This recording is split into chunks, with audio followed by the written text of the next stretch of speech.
சொஹான்ஜி speaking. மனிதன் தன் வாழ்க்கையில் எதன் குரலை கேட்பது?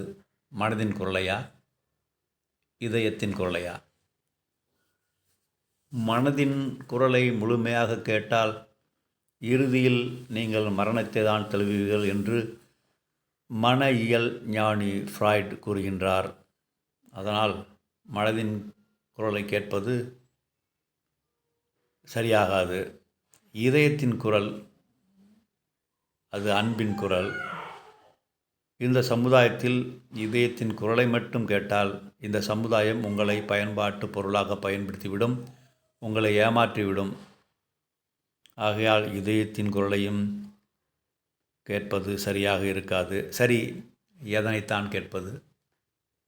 இந்த இரண்டு குரலையும் நாம் கேட்க வேண்டும். ஆனால் அதை எப்பொழுது கேட்க வேண்டும் என்பதை உங்களது உள்ளுணர்வு தான் தீர்மானிக்கும்.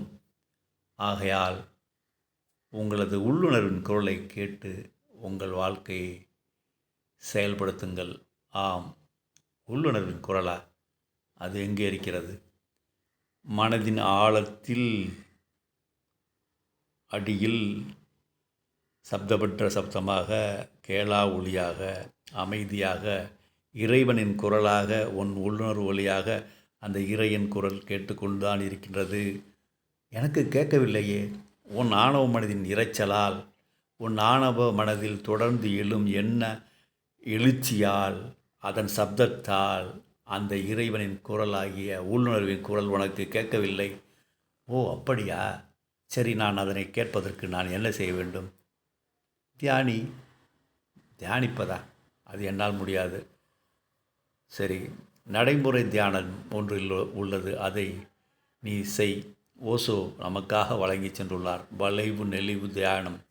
உங்கள் வாழ்க்கை செயல்களை நீங்கள் கவனிப்பது, உற்று கவனிப்பது, விமர்சனம் பற்றி கவனிப்பது, சாட்சியாக பார்ப்பது, இதுதான் வளைவு நெளிவு தியானம். நீங்கள் எந்த ஒரு செயலையும் உணர்ந்து கவனித்து செய்வது தான் வளைவு நெளிவு தியானம். இப்படி செய்தால் உங்கள் எண்ணத்தின் எழுச்சி குறையும், எண்ணங்களுக்கு இடையே இடைவெளி ஏற்படும். அந்த இடைவெளி ஏற்படும் பொழுதுதான் உங்கள் அடியாழத்தில் இறையின் குரலாகிய அந்த தெய்வீக குரல் உங்கள் உள்ளுணர்வு வழியாக வெளிப்படும்.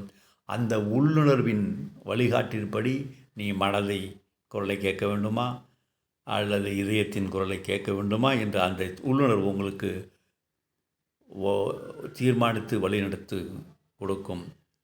மனதின் குரலை கேட்கும் பொழுது நீ மனதின் குரலை கேட்க வேண்டும், இதயத்தின் குரலை கேட்கும் பொழுது நீ இதயத்தின் குரலை கேட்க வேண்டும் என்று அந்த உள்ளுணர்வு உங்களை வழிநடத்தும்.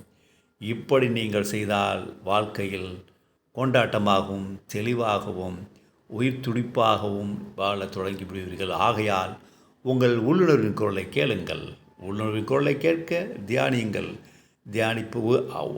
தியானிக்க அமர்ந்து தியானிக்க கடினமாக இருந்தால் வளைவு நெளிவு தியானத்தை பின்பற்றுங்கள். இன்னொன்று இருக்கிறது, சாட்சி பார்வை, விட்னஸ். B relax. ஓய்வாக இருங்கள், தளர்வாக இருங்கள். எந்த இடத்திலும் நீங்கள் சாட்சி பார்வை பார்க்கலாம். எப்படி? எல்லாவற்றையும் கவனியுங்கள், உயிர்ப்புடன் கவனியுங்கள், எதனையும் தவிர்க்காதீர்கள். இது ஒரு அற்புதமான தியானம், சாட்சி பார்வை தியானம். எந்த நிலையிலும் இந்த தியானத்தை செய்யலாம்.